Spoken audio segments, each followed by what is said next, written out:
You are looking at Julian's pronunciation guide, where we look at how to pronounce better some of the most mispronounced words in the world, like this other curious word. But how do you say what you're looking for today? Let's learn how to pronounce this name once and for all correctly in English. If you want to learn more confusing names, this including Janette, for example, from French, make sure to stay tuned. I've got more videos you'll want to learn from and listen to.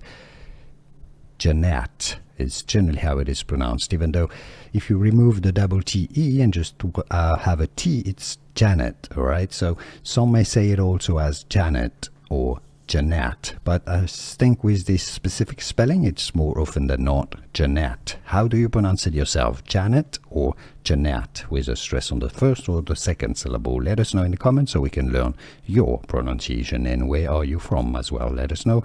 It'll help.